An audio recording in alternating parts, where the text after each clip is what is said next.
gathered to celebrate Juneteenth.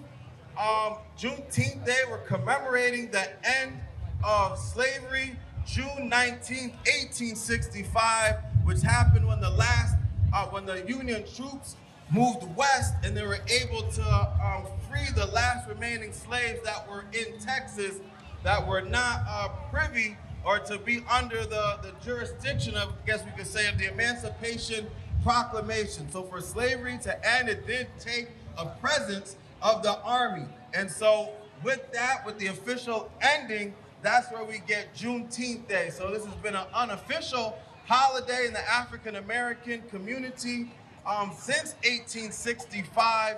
The state of Texas recognized it in 1980, and now you know it is now a federal holiday as well. And so we are celebrating freedom, we're celebrating emancipation, we're celebrating opportunity, we're celebrating justice, we're celebrating equality, we're celebrating all the best characteristics of humanity, of people that bind us together. And so it is a reason to be able to celebrate. It is a reason to keep these things in remembrance, because we know freedom is something that it has to be fought for. And so we're here, we recognize the sacrifice, and we're here to enjoy the freedom that we have today. So let's give a hand praise, a hand clap for freedom, please. Let's give a hand clap for freedom.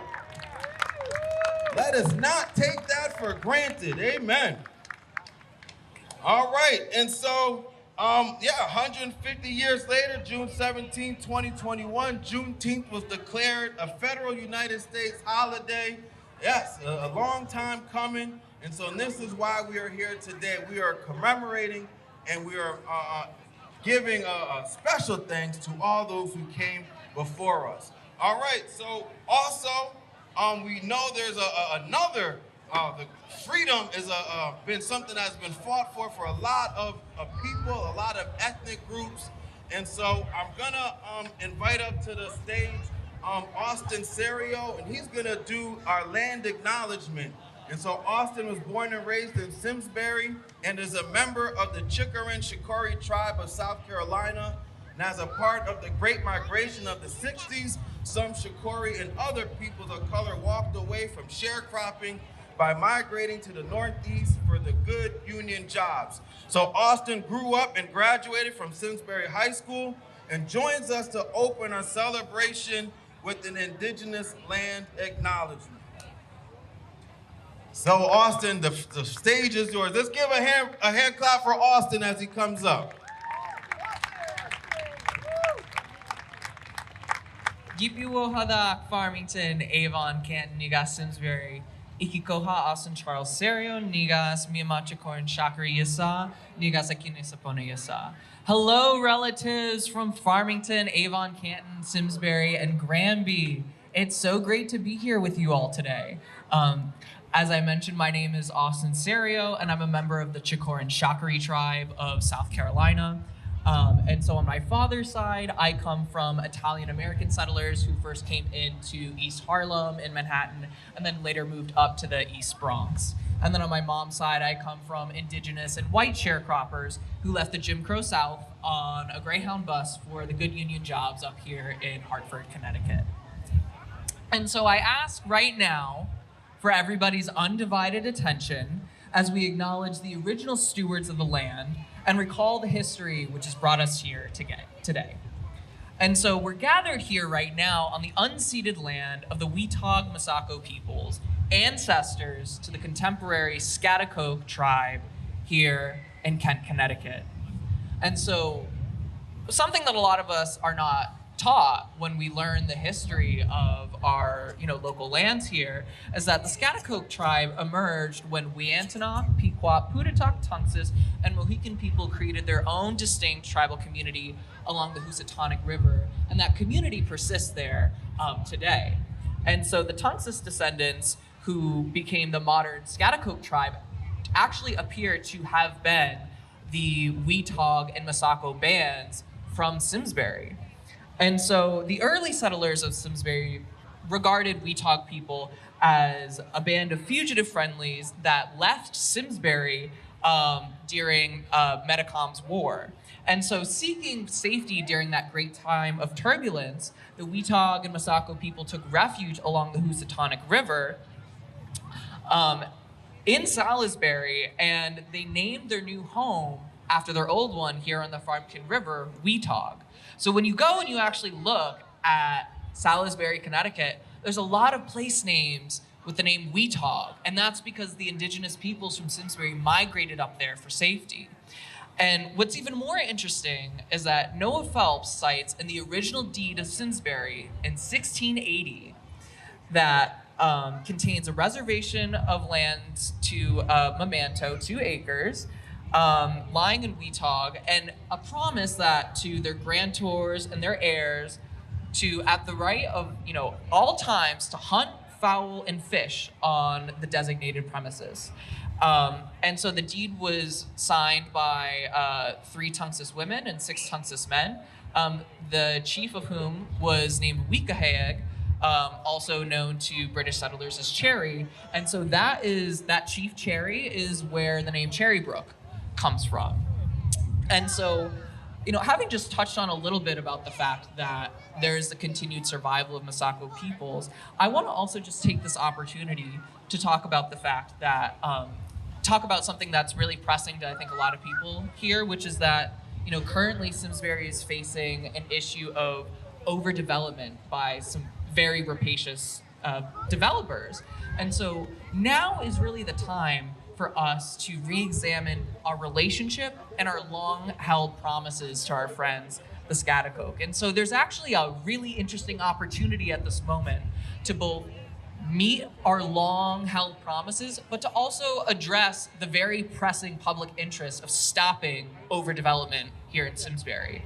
And so what that opportunity looks like is making good on our promise of 2 acres of reservation land to the Schaghticoke people and holding land in trust and turning it over to Schaghticoke people. And why would we do that? Because not only is it the right thing to do and it'll protect our public interest, but also indigenous peoples are responsible for stewarding only 22% of the Earth's land surface, but are also responsible for stewarding 80% of the biodiversity.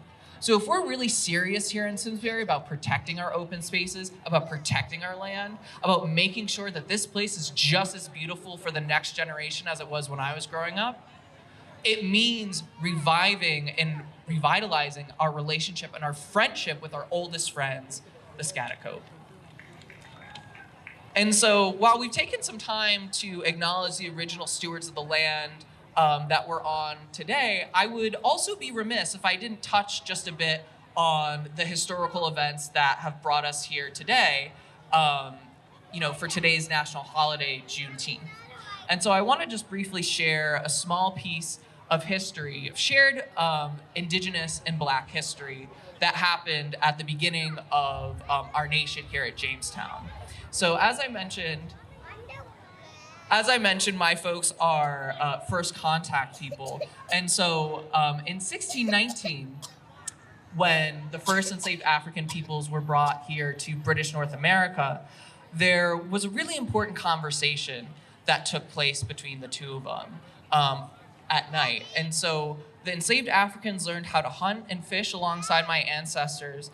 And together, they had a conversation recognizing that they were in a rough situation. And so that was the beginning of a history that's really gone unexplored, a really important unity and connection between Black and Native peoples here.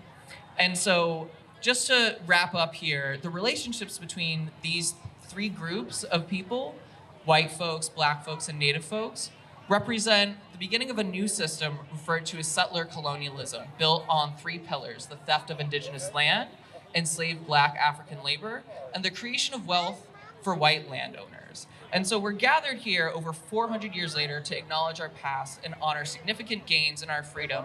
And so let it be known that indigenous peoples are still here in Simsbury, in Connecticut, and on the East Coast, because we are here and we always have been. And so I hope that it is with the wisdom of the past that we can build a better tomorrow. Adoa, thank you.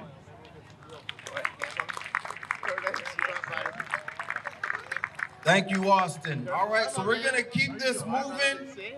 So next we're gonna introduce the Nikita Waller and her band. Nikita Waller is a soul singer and teaching artist raised in Connecticut. Her live music repertoire includes pop, Motown, Stevie Wonder, Aretha Franklin, Tower to Power, Bruno Mars, Michael Jackson, classic rock, R&B. In other words, she's gonna perform things for the people to get up and be able to move. All right, so from young to old, of all backgrounds, Nikita moves, entertains, and connects with all who listen. And so first we're gonna say thank you and welcome Nikita Waller and her band. And first to start with Lift Every Voice and sing the Negro National Anthem. And then let's get on up and have a good time. Thank you, everybody.